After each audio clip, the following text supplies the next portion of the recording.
welcome everybody. Welcome, everybody. I Hello. also got the wrong timing. I was already at 9 here because of the GMT time. So you have a Yeah, chance that people are they came and confused. left and maybe come back.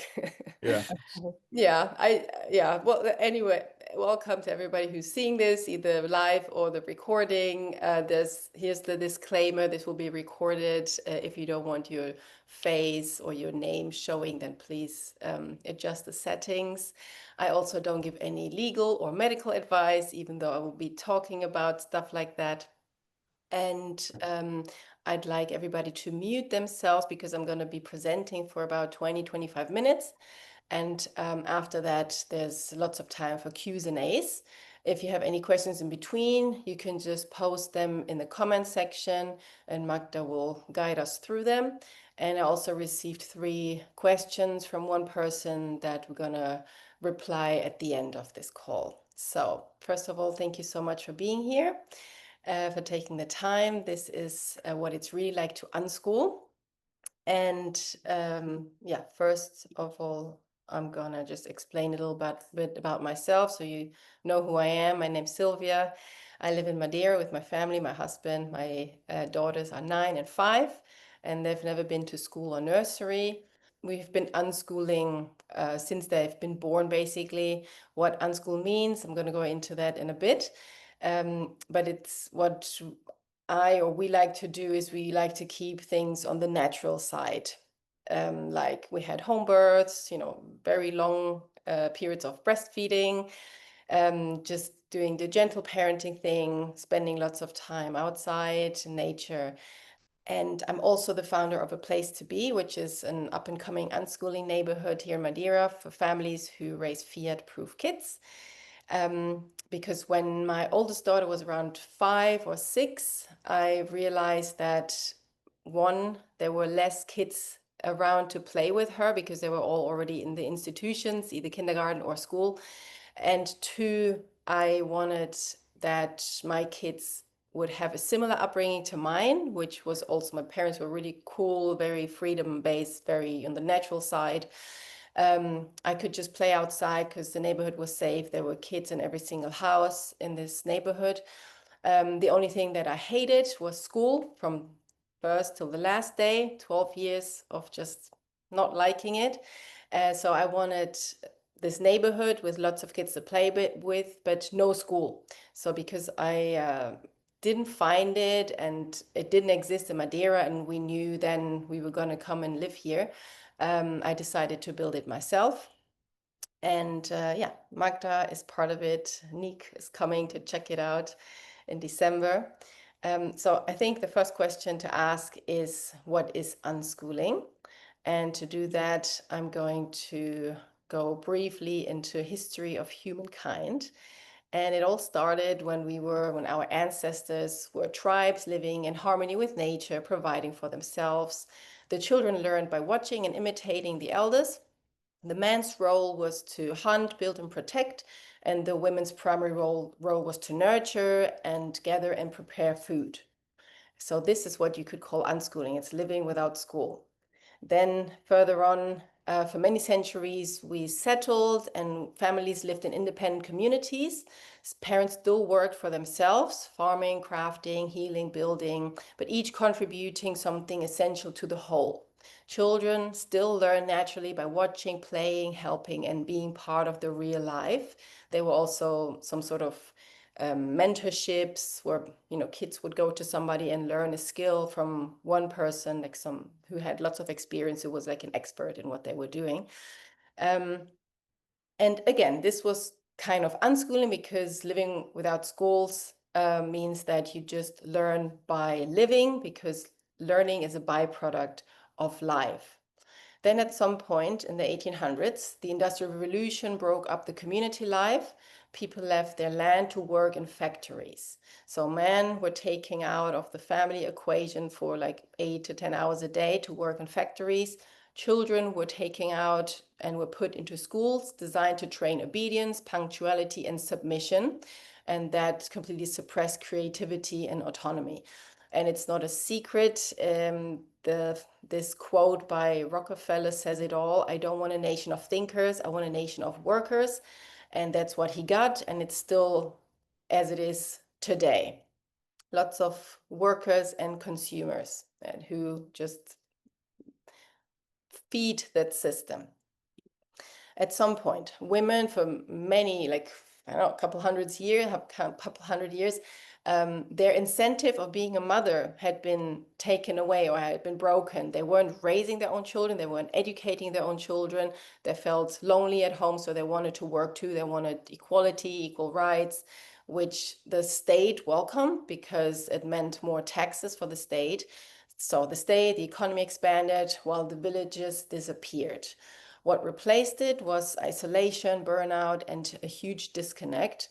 And we can see that in every detail of our society, just separation is everywhere. They tell you, go to hospital to give birth, separate from your intuition of the wisdom of your body, even though the body knows how to give birth, listen to the expert. Then the baby needs to sleep in her own cot as soon as possible. Let her cry it out all by herself, separate from the mother. Breastfeed for 6 months, then you separate. Here's your formula so you can go back to work and back into the machine to keep the system going.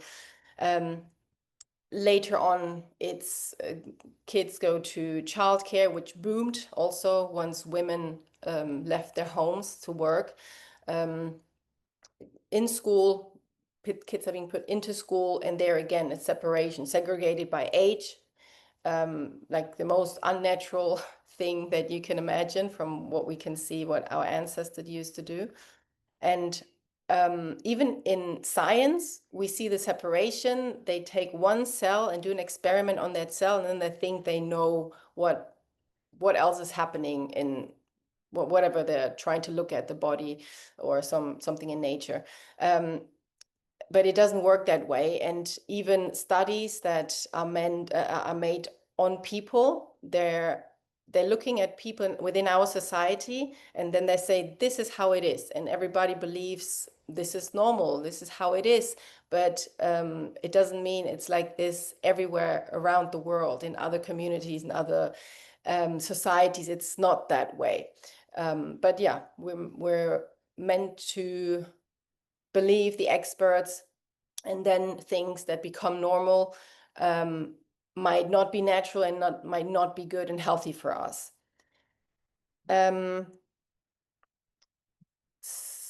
Yeah, there's one more thing I wanted to add to the separation, because they want to make the babies independent as soon as possible. So separation. But what they do with that is the opposite, because humans who are separated too early, are not giving their basic human needs at that age, it creates addiction, which is a dependence on something else. There are many addictions, and it's very not always obvious, like drugs, alcohol, or something. It can be a screen, it can be working, it can be so many things that we consider just normal, and yeah, that's what I do and I need to do it. But it's just not natural anymore how we live in our society. And there are as many ways to unschool as there are families living this lifestyle. But how I would like to resume this, what is unschooling, is it's like a return to how humans have always learned, through life, relationships, curiosity, freedom, a whole, not separated. And it invites us to rebuild the village from within, starting with presence, trust, and sovereignty. And as I said, there are as many ways to unschool as there are families living this lifestyle. And today I'm going to show you our way, but we keep it as close to what's natural to humans as possible. So the natural way, since I was pregnant with my first daughter, so 10 years ago, I started researching and reading a lot about parenting, homeschooling, unschooling, psychology. It took me down lots of different little rabbit holes. And there are 3 stories that stand out to me. So one is called Hunt Together Parent, where the author goes into different tribes all over the world, not just one tribe. She went to South America, she went to Africa, she went to the Arctic, Central America, Mexico, to be with people who still live the way our ancestors used to live, or had at least raised their children the way they used to do it. And she could see that they all had lots of things in common, even though they had never met each other and never spoken to each other. The next book I read was The Continuum Concept. The author goes to the Venezuelan rainforest to spend some time with them. And what she saw was that these people were just wholesome. There was no trauma. They were giving the basic human needs, which is, have the baby at home, keep the baby in arms until the baby can crawl, and then just give them freedom to be raised by the community, because the babies can crawl. The mothers are not constantly worried and trying to teach and trying to do. They're just doing their own thing with the babies, with the kids around. The older kids help out, the grandmothers, grandfathers, just the whole community raises the children. The last story I came across was just recently, like last month, I think, Dan Everett's story. He went into the Brazilian forest by the Amazon to live with a tribe. His job was to, he was a linguist and a missionary. His job was to learn the language and then translate the Bible to convert them to become Christians.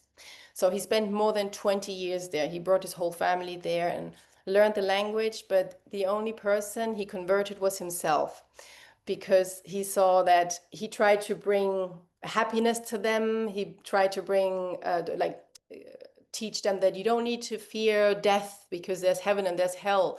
But they weren't scared of death. They were the happiest people he had ever met. They were constantly in the present moment. Hello, Flavio. These people were constantly in the present moment. In fact, their language didn't even have a past or future tense. That's how present they were constantly. They were just happy with what they had. They were not materialistic people. They built their little baskets, used it once, and then they, chucked it back into nature. And what I found that these three stories had in common, what I saw was that they had this unwritten rule of don't tell others what to do, not even the children. The children just learned 100% naturally. And for them, it was, how to survive, how to live, how to thrive in nature with their bows and arrows, how to hunt, how to gather food, how to prepare it. And at some point, they started making clothes. But that's also in Taoism. There is what they call the Wu Wei, the non-doing. So it's acting in harmony with the natural flow of life without force, resistance, or struggle. And that's how these people in our times are still living, and how our ancestors used to live and raise their children. So this is what we try to do the best we can, let our children learn through their own experiences. And there's this one study that I came across once that was they made two groups. So a parent would give, one group would give a child, like a maybe 18-month-old, 2-year-old, an object and explain to them how it worked, give it to them. The other group would just give the object and not say anything. So the kids who were explained how it worked, all they did was, move it around a bit like that, and then they got bored of it and put it away. The kids who weren't told what to do with it, they spent way more time with it. They came up with ideas of what to do, and like some for hours, some even for days, were really interested in this and seeing what else can I do. So when we try to teach our children something, we mean well. We think, I want my child to be able to know how to do things, to be, maybe ahead of others. But what we're actually doing, if we're trying to impose our lessons and what we now know, our knowledge, we're still limiting them. And we can see that the kids in nature are raised in the natural way. They just learn everything they need for life all by themselves, just by being part of the community. And now I'd like to go a bit deeper into what it looks like today, if I had to put it in a nutshell, I would ask you to remember the time when your kids were small and you just watched them with unconditional love. You were in awe when they, turned around for the first time, when they started crawling, standing up, saying a first word, speaking, running, asking questions, having conversations with you. And you might have noticed that you never had to instruct, like you didn't tell them how to roll over, how to crawl, how to walk, how to speak. They were just there, part of your family and the environment you exposed them to, learning it all by themselves. So all you did was really be there and answer their questions and love them. And if you continue that way for the rest of your life, growing together, learning from one another, that's unschooling. I know it's counterintuitive, but the less you tell, interfere, direct, the more your child can learn and flourish. So what it looks like in our life, unschooling, it's a lot of freedom, flow, and fun. Freedom because we don't have anybody we need to ask permission to have a lie-in or to go traveling or to do what we enjoy doing, unless we sign up for some course, workshop, or class where there's a specific time. We go with the flow. We listen to our bodies. So we get up when we wake up. We go to bed when we're tired. And whatever our body needs, eat, sleep, cuddle, move, play, we get it when we need it. We spend a lot of time outdoors. We have a really nice, solid unschooling community here that we spend a lot of time with. And it's, again, just going with the flow. Sometimes it's all together, sometimes just a couple families, sometimes just one play date, whatever we feel like, including the kids.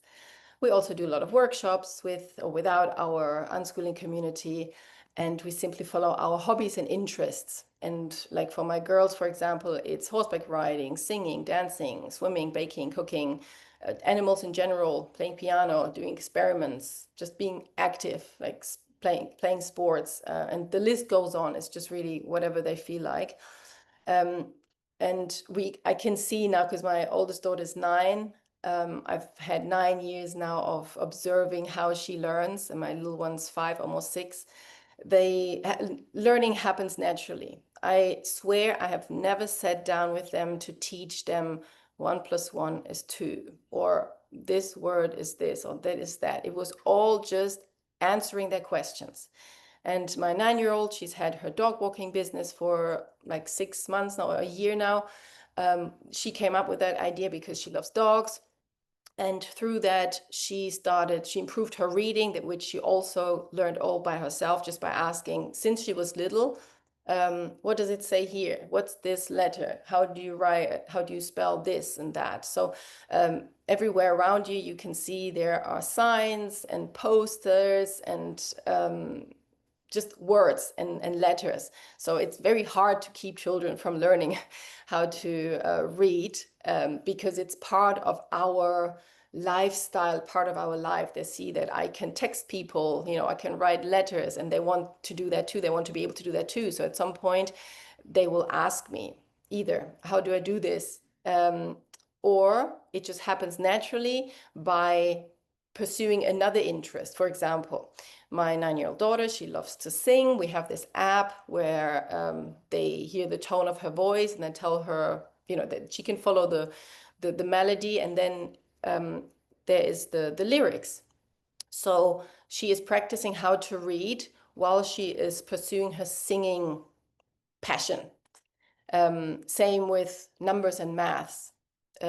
She's got the dog walking business. She gets paid. She has to, divide it with her friend. Then they collect the money. They go to the shops without me, without us. Then they see, what do we want? How much does it cost? How much do we have?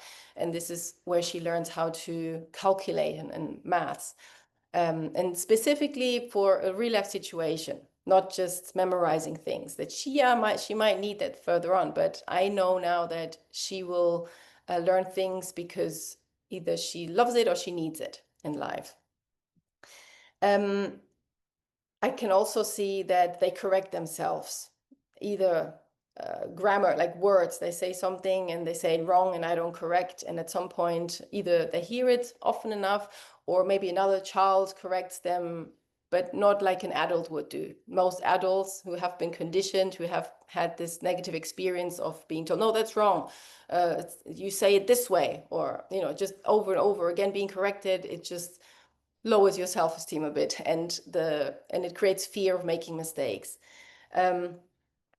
Okay, one example, Bo might not like me saying this, but when Bo was little, she started eating her bogies and she stopped at some point. So, we never shamed her. We never said anything.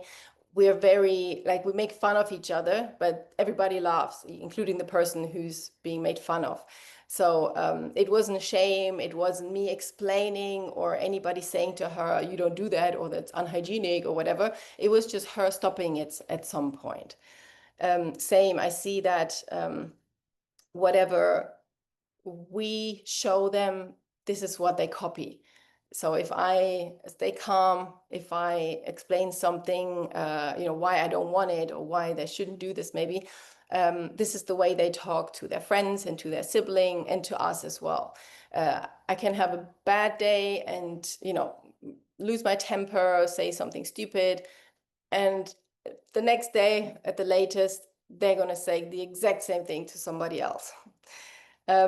So with all this freedom, flow, and fun, you might ask yourself, but what about rules and boundaries? Are there any? And yes, there are. But I had to learn it. It was a long learning process. But for now, I have found my mantra. It's not that I keep saying it, but less is more. I can see this everywhere. And I'm finding it more and more. So not just with interfering, as I explained previously, and saying less, instructing less. It's also, I see that we need much less than we think we need. We're sleeping on the floor here where I'm sitting right now. It's our living room, but all four of us sleep here on the floor. We don't need beds. We started eating on the floor. And if you dig a bit deeper into that, and not even with research or books, but just with your own critical thinking, what we do to humans is we take them away from what's natural, and then bit by bit, we're harming the physical intelligence. If you sit on a chair from the age of 3 onwards, instead of sitting on the floor and lying, crawling and rolling around, your body will change, your body will adapt. Your physical intelligence won't be as good as when you were younger. We all know that. So if you eat on the floor, you don't need chairs, you don't need tables, you just need the floor. And then each time you get up, if you do that every day, going up and down, like squatting, you don't even need to go to the gym to then work out. If you have a natural lifestyle, you can ditch so many things that our society is trying to sell you because it's good for you and it makes you better and you're going to be happier. And, you don't need it if you just stick to what's natural. So less is more is my mantra. Then I have these 3 important things, but they're more like rules for myself, not something that I impose on my children or others. And the first thing is boundaries. It's important for me to set my boundaries so I can be myself and say what I like, what I don't like, what I want, what I don't want, so that my children learn to have boundaries. And it's also important that I respect my children's boundaries. And when they're born, they have boundaries, and you don't need to teach them the boundaries at a young, you don't need to teach boundaries, because babies, when they cry, they tell you, I don't like this, or I need this. And, it's either hold them in arms, give them the breast, or put a blanket on top because they're cold, or change their nappy. They're telling you they have their boundaries. Then when they can speak, if they haven't been suppressed, they say no, or I want that. I want to do it myself. It's my boundary. I want to learn. Let me do this myself. So if you just meet their boundaries, I don't know if that's the right thing to say it, but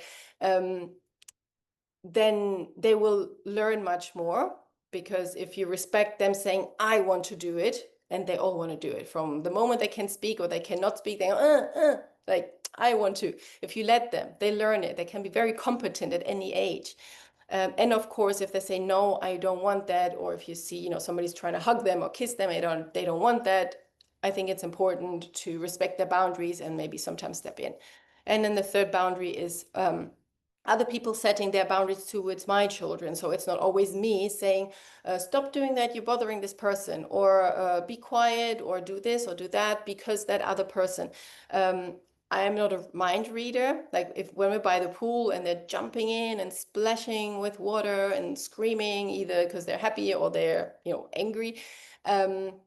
I cannot read other people's minds. I'm not bothered by it. I really enjoy seeing my kids having a good time and playing around and coming up with games.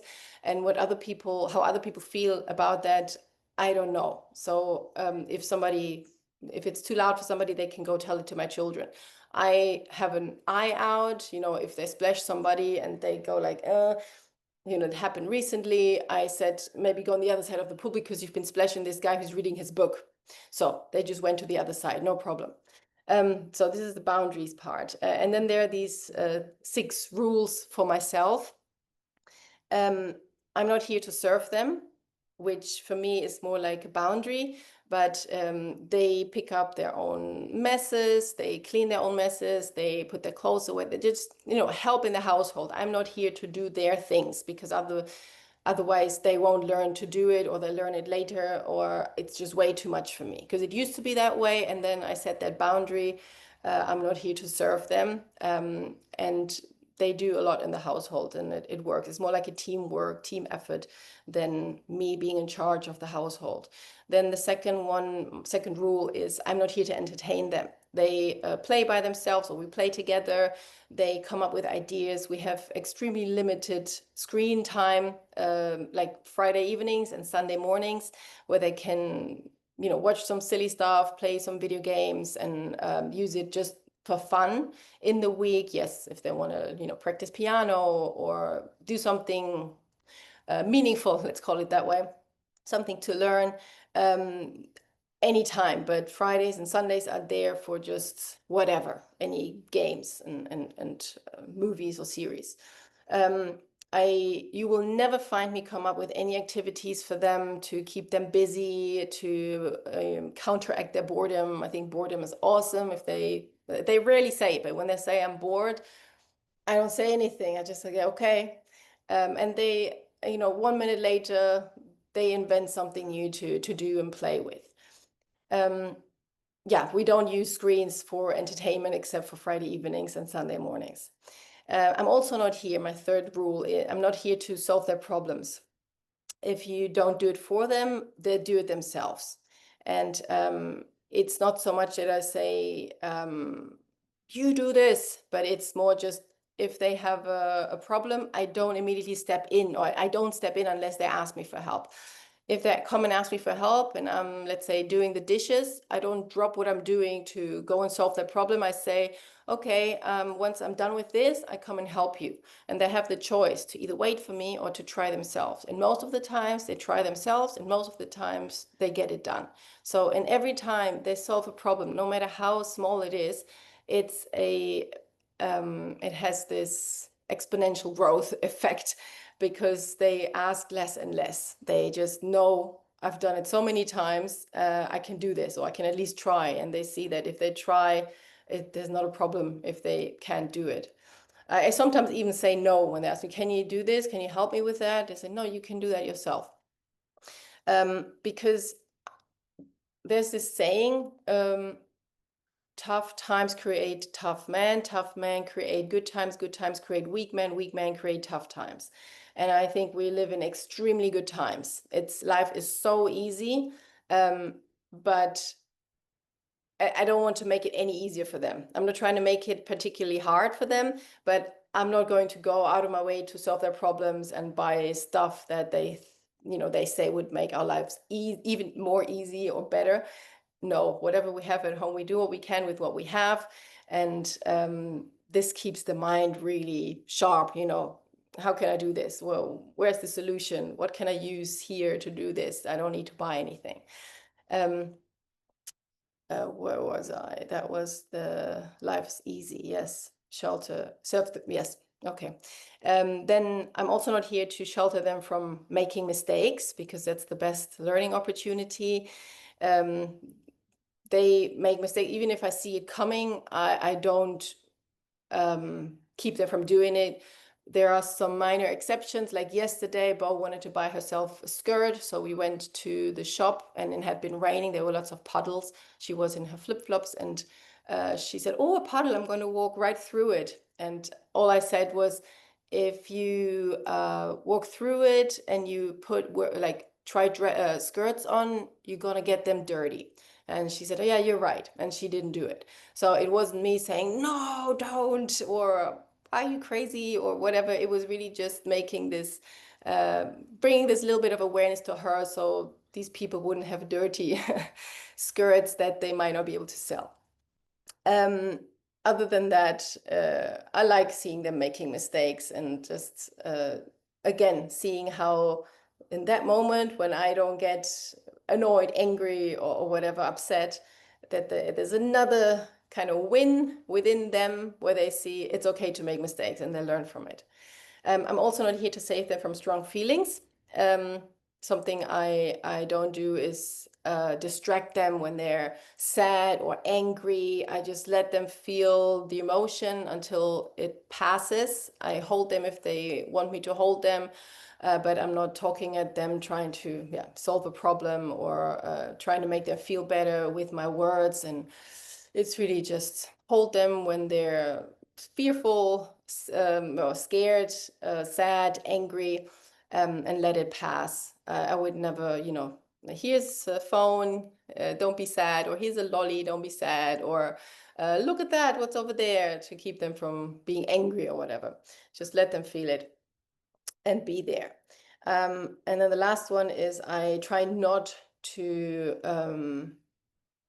don't make a big deal out of it. Whatever it is, it's judgment, really. Because if you freak out, or if you get angry or sad or whatever, it's a kind of a judgment, and they learn it. I've done my absolute best not to judge anything or anybody or any situation. There have been, of course, some times where I did judge, but I try to keep it as just calm and rational as possible. This is just what happens in life. Things happen. They fall, they drop things, they break things, people shout, people do things and cry and whatever, just life happens.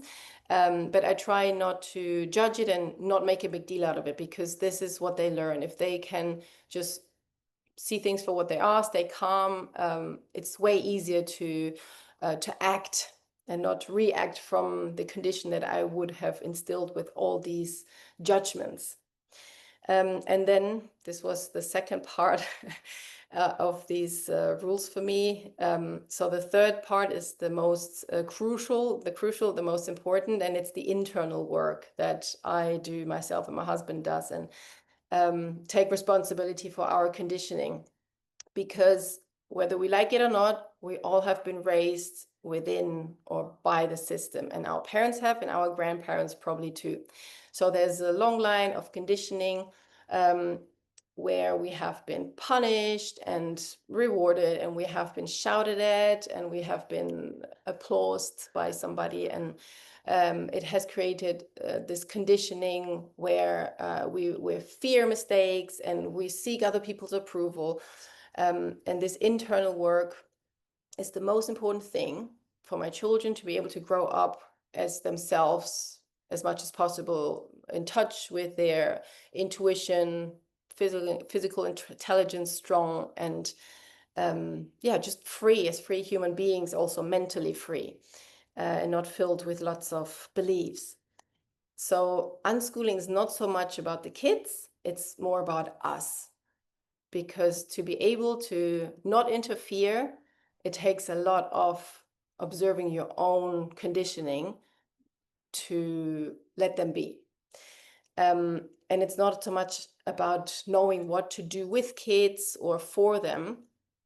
It's about being able to look through your conditioning, yeah, to get out of their way. And now I'd like to open up for questions. You can unmute yourselves and shoot with the questions you have.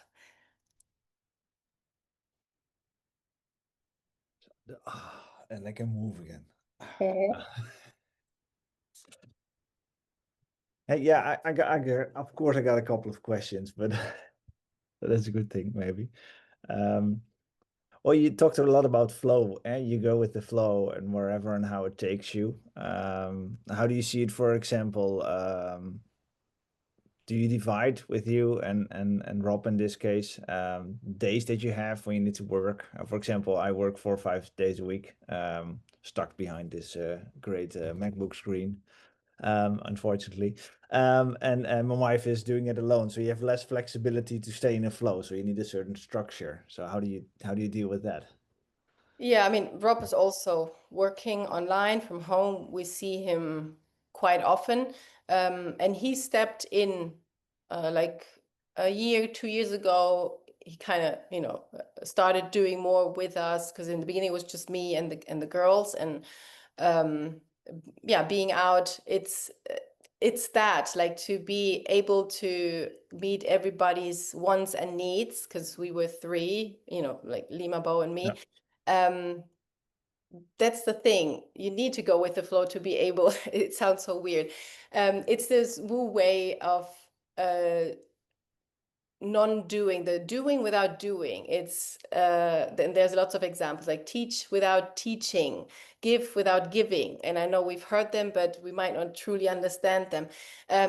But it's about being able to be in the present moment, to not let your conditioning take over.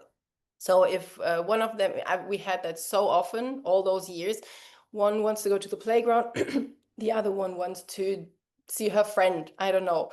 It's sorry.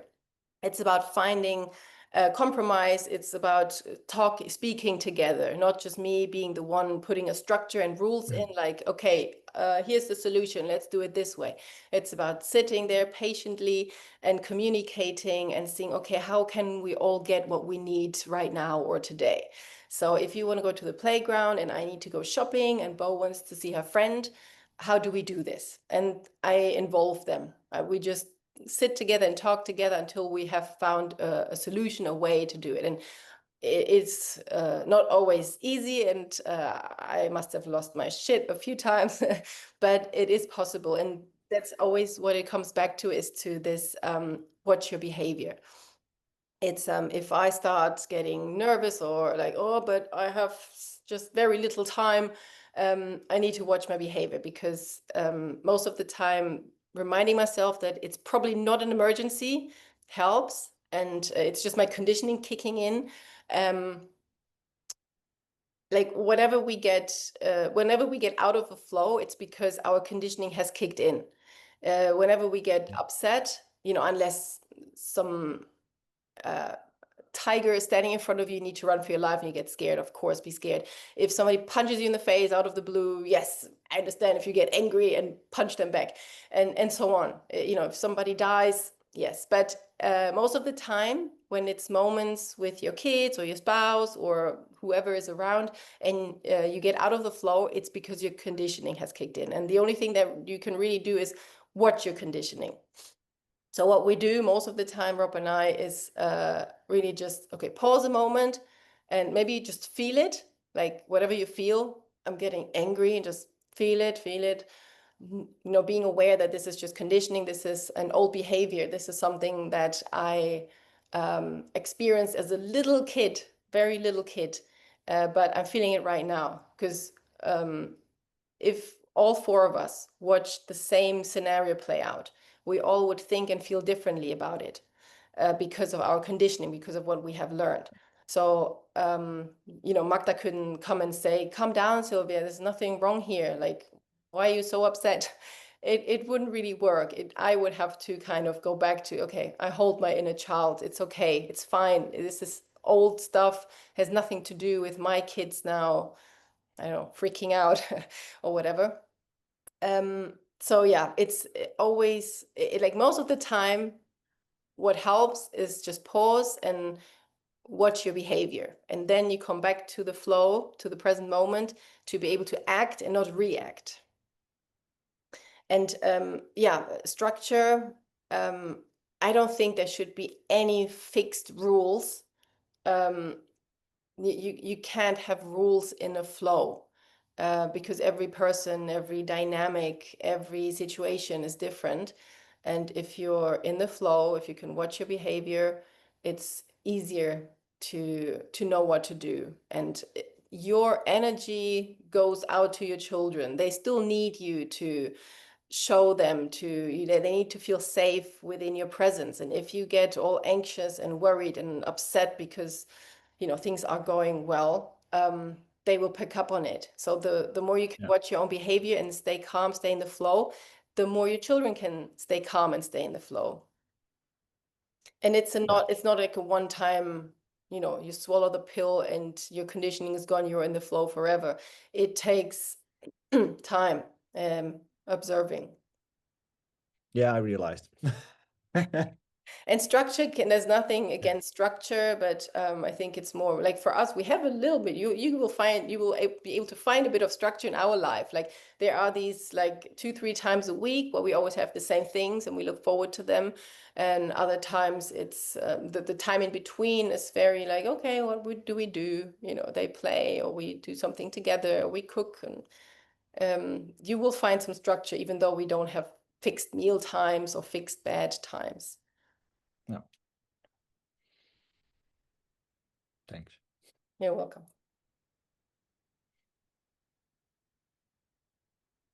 Any other questions? I know, Flavio, you haven't heard the first part, but do you have anything? Yes, good morning. Hello. I connected this morning at 10:30. It was too early, and then I lost the beginning. I hope you recorded it so that I can Yes. listen to it later. Yes. First of all, congratulations on your project. Thank you. I'm a single father of a 4-year-old boy, and actually, we'd like to come over in Semana Santa, Easter, Okay. Is it April? something like that. The beginning of April, I think. Yeah, Yeah. Yeah, we should be first, here. first 2 weeks of April. Okay. Cool.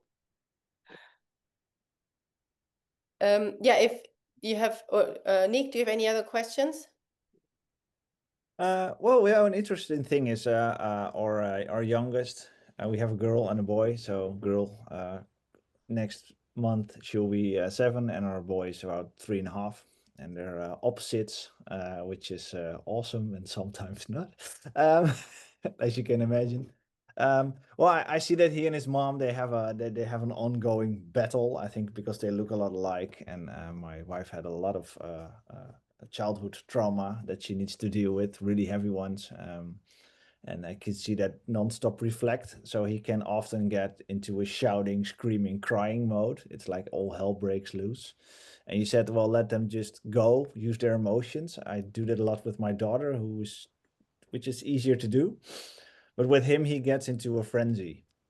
And I think then that point I'm always stuck. Okay, let him. Or I often say, well, go sit on your bed and just cry whatever you want, but then take your time instead of being angry as us. Just then process it.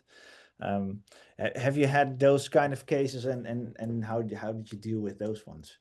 Because I think that's for me still a very difficult one. Yeah, I think most of the time it's not, you don't have to work or deal with the kid, but with your own stuff. Yeah. Both parents then in this case. Yeah, like it would probably not help if you try any other solution, like an external solution, anything more drastic, like punishment or whatever. I think I might try, if it's possible, to sit down like really days after it happened and try to have a conversation about it. And of course, it's 3.5 is still quite young, but with simple words, sometimes we can still say a lot. And ask, how do you feel when this happens? Or what helped a lot when mine were little were like, make it like a story, like tell him what happened as a story without judgment.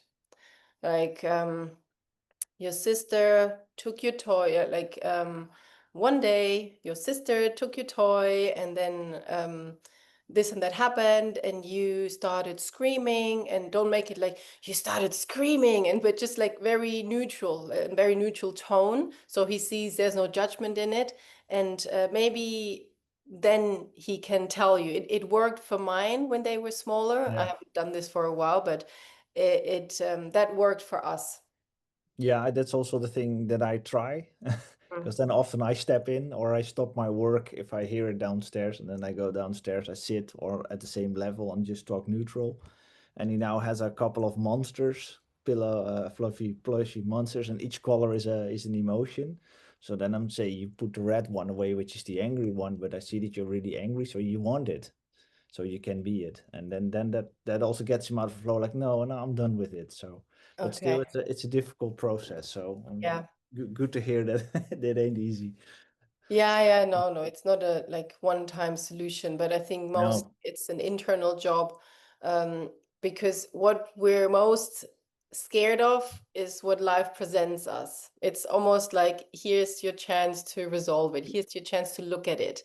And I yeah, had that for many years, that I had this, when I said my one of my rules is I'm not here to serve them, and I had to learn this through many years of trial and error.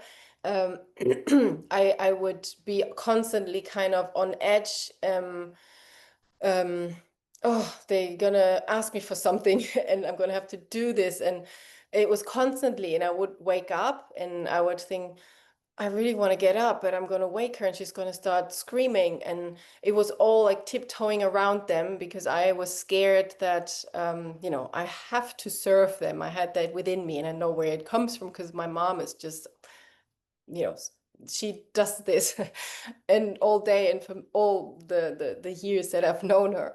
Um, so that was something I had to look at, to observe, because you cannot change it consciously. You cannot just say, I'm going to stop doing this, or I'm going to try and make an effort, because then you're out of the flow. You're not doing without doing. You're doing to do, or to achieve, and then you're in another hamster wheel, how my husband would call it. yeah, Um, because yeah, it's this, when you're trying to do something, you're on a hamster wheel and you're trying to get this, but it will turn at some point and you will smash. And yeah, so the best thing is just to step out of that hamster wheel, observe yeah, it. What am I feeling? What's this behavior?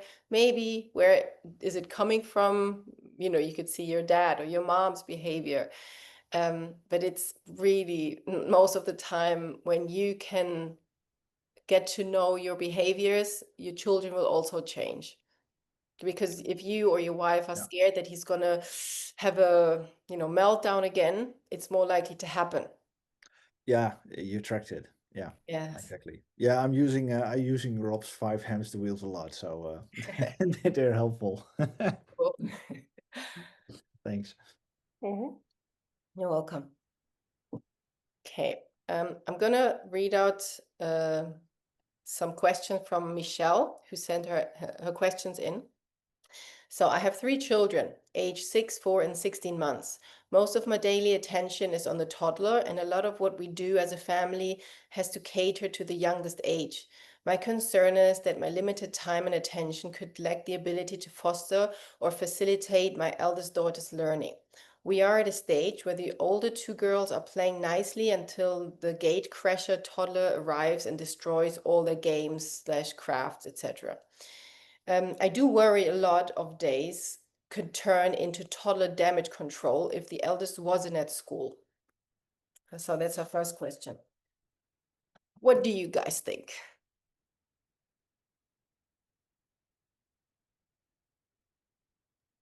Well, that's recognizable, first of all. So, well, I realize more and more nowadays that if I look back at what I've learned and how I've been conditioned, that a lot has to do with Tada. Hence, we're sitting here with school also. So the right and the wrong, especially learning to be right or to be wrong. You calculate it and it's not right, so you're wrong. I had that conversation with my daughter yesterday. And then if they go against each other, it's always the one wanting to be right and wanting to prove that he's able or not unable. And I realized that leaving them be and just letting them, that it's just natural to happen. And especially when our youngest one was really young, my wife was like the same. Um, I don't get enough don't give enough attention to my daughter. That's why she's so connected with me. I was like, oh, then lucky I'm a lot at home, so that problem is solved. And well, I think they need to learn that not everything is theirs, be materialized, and don't share. So I think it's just a good thing, maybe that it crashes, although it's difficult. Yeah. Yeah, I think so too, that if we look at the natural way of doing things, the oldest kid wouldn't be in school in a natural setting. The girl would have seen her baby brother, crawl, then grab things, destroy things, maybe not always hers. I think the separation is not so helpful. I think if she were there, she could build maybe a better connection with her little brother. And also my rule, don't make a big deal out of it. Usually kids don't, start getting angry or shouting unless the parent has taught them that if something goes wrong, it's bad and we need to get angry or upset. So I would try to explain. I mean, I'm sure she does that. So the little one, this is what they do, and I'm sure you did that, like talking to her daughters. The same when you were little. Kids just learn by grabbing and even destroying. Yeah, not making a big deal out of it, letting them resolve it, oftentimes, not 100%, but like resolving their own conflicts is a great learning experience. And asking, and then maybe involving them in the solution. Not being the one who will put, okay, you go to school, you're gonna go, I don't know where, now I'm gonna spend time just with you, so you get the time with me. It's separation again, and it's a solution on top of a problem that would maybe not exist if we had the natural setting. Yeah, I think the spending even more time together, so she can see how he's just a little one, and the mother not overreacting or saying, this is bad, don't do that, your sister, doesn't like you ripping her, whatever. Or I'm sure there are solutions, and I would involve the kids with a solution, with the finding of the solution. If they're crafting something, put it on a shelf, or crafting time. Yeah, no, not separating.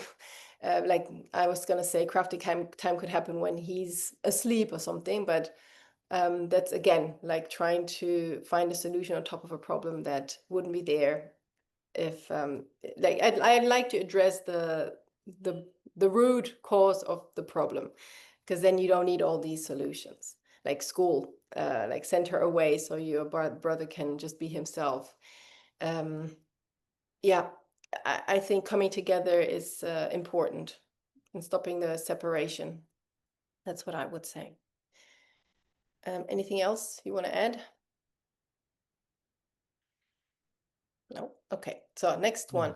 The only screen time we have is the TV, no other devices yet. We are conscious of what content they watch and when. However, I'm sure this is a popular concern and around unschooling. The boundaries that are put in place to limit TV watching. Is that somebody coming on, or what's that noise? Magda, do you know? Yes, I'm letting people in. There are 3 more people just joining. Oh, I didn't see them. Okay. Marisol, Alex, and Lina. Awesome. Yeah. Hi. Okay, let me just Hello. make it a bit bigger so I can see all of you. Cool.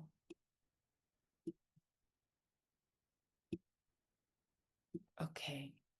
So the screen time. The boundaries are put in place to limit TV watching when they could potentially become glued to it. Yeah, again, there's something I've been doing with trial and error for many years with my kids. And I have come to the conclusion, or my current point of view, let's put it that way, is that less is more, because I cannot give them the time back. These years are so crucial, the whole development of the brain and the conditioning, and the physical activity that they could be doing instead of TV. Like if I just gave them complete freedom, they would spend a lot of time in front of the TV and much less moving and being outdoors and being with friends and using their own creativity, imagination. And I know, of course, at some point there won't be me saying you can't watch TV now. And if they're 16, 18, 20, 30 years old and they're binge watching something, I don't think they're going to do this for the rest of their lives. But if they do it now, I cannot give them back these crucial years. That's my reasoning for limiting screen time. We have 0 social media, YouTube just to look something up. But even on Fridays evenings and Sunday mornings, there's no social media for them, because the scrolling, there's too much, there's too many studies that tell me that it's not good for us with all the blue lights and the dopamine. It's like injecting heroin. It has the same effect. The same thing happens in the brain. It's hard for adults to say no to screens very often. It's just as hard, maybe even harder to understand for children. And there's just no value in it for me. Like less is more. And there was something else I was going to say.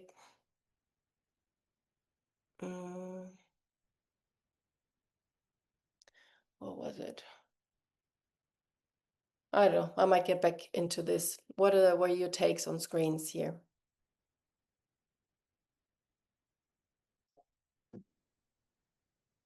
I think we all agree with you, Sylvia. Screens are extremely detrimental to humans, especially to kids. It's worse than caffeine, worse than casein, worse than gluten, worse than sugar. It's crazy. Yeah, there's the thing that I wanted to add. Thank you. You reminded me, because it's not natural. It's not something you find in nature. So if I want to keep it as natural as possible, which is the healthiest way for us to live, then you wouldn't find, monkeys or birds watching something for hours on end. Just, takes you out of the flow as well. You're not in the flow if you're watching a screen. Okay, now her last question. That leads me to structure. I feel our family, I feel in our family that structure would be necessary to create stability and routine. To what extent does daily structure play a part in unschooling? Yeah, I mean, I would watch that thought. Is it a conditioned thought?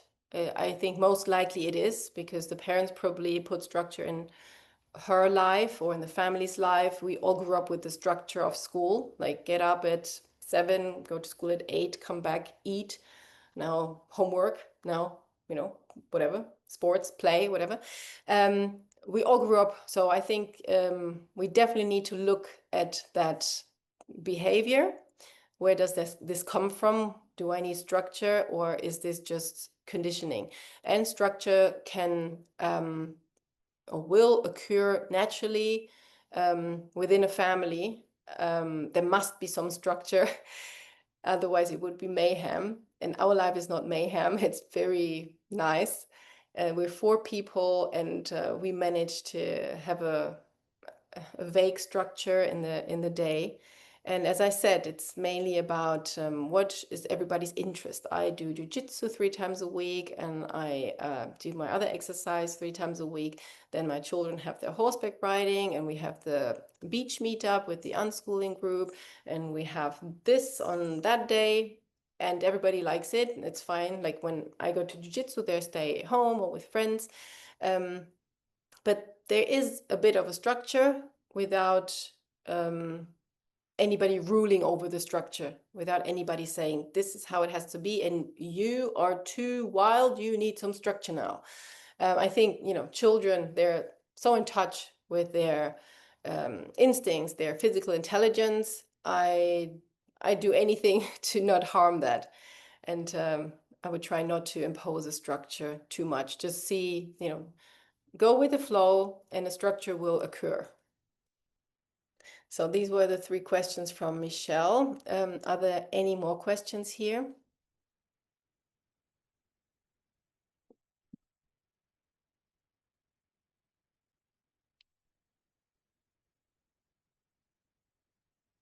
So I don't have a question, but I have just a comment on what you said, which was about structure. And I think it's like, it's important for children to have routine, but then you're also sometimes fighting with the routine. And that's when I feel like the conditioning comes out.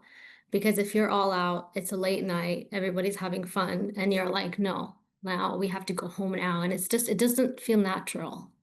And I think that's when we have to just take a step back and be like, this is not every day. Routines are important, sleeping at a certain time, and, you know, but when you're fighting it, I think that's when we have to kind of just be aware. And I think that, yes, routines are important, eating, whatever, sleeping, showering, but that when it just becomes a thing and children are aware when you are trying to push your agenda, and that's when they will fight the most. And so I think if you're all having a, you know, you're like circumstantial, you know, like if it's not really in your control, then it's, I think you should just go with the flow, and it doesn't have to be structured every day.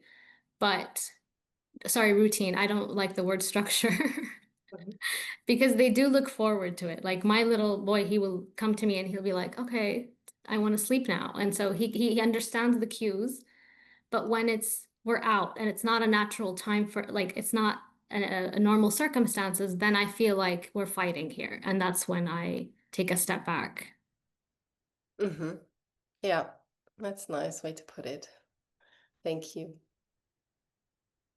Yeah, I think not too rigid. Have your routine, whether, you know, you're the one saying, I know my children well, and this was, you know, sometimes when a parent works, for example, you need to have a bit of a routine for your family. But yeah, if it gets too rigid, then you clash, and you can be in the flow within your routine and structure, even sometimes when you say, yeah, like when I say I'm doing my jujitsu on those days, and this is my boundary, and they're fine with it. Any other questions or comments?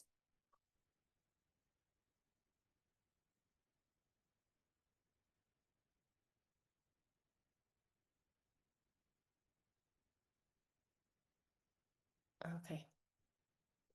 Did Marisol and Alex, were you here the whole time, like towards the end, or you just appeared?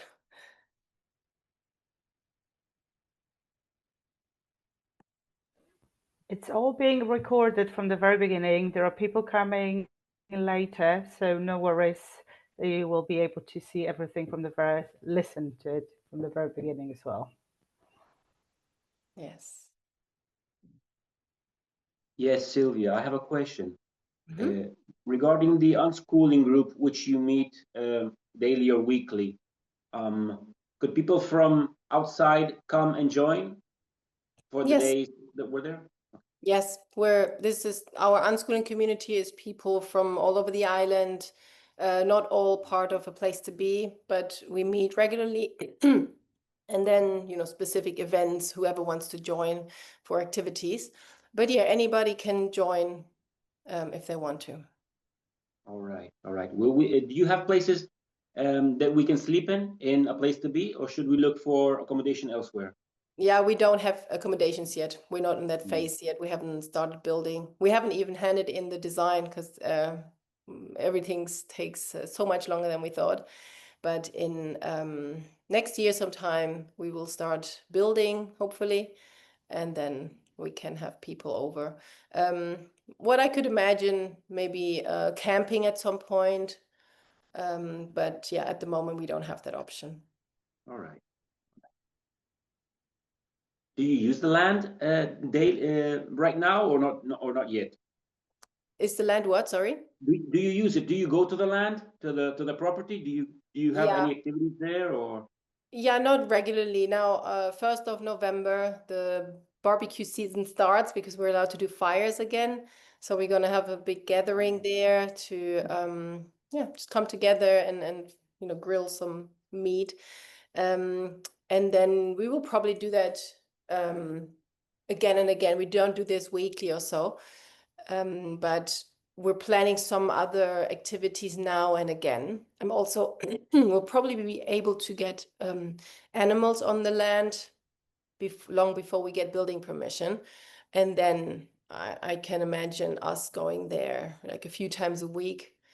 Like we could have goats and horses and ponies, maybe even a cow. But that's still one step at a time. I've learned this is the plan, but when it's going to happen, we don't know. Cool. Nice.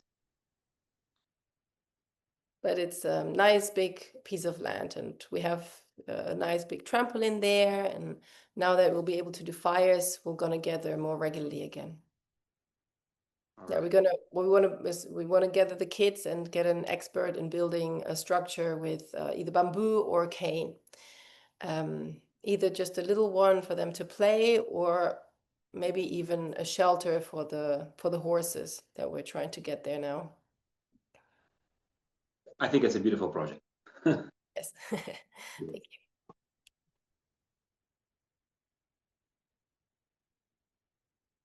Okay, anybody else? Is it just, let me just make this bigger. No, it's just done. Anybody from the new ones, Marisol or Alex? Any questions?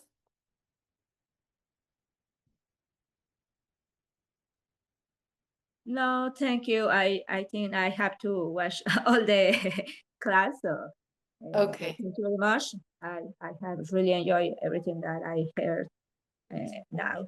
Thank you. Okay. Yeah, I will, if you send in the question afterwards, once you've seen the recording, I will post the answer under the video here on my website, so that everybody can see it.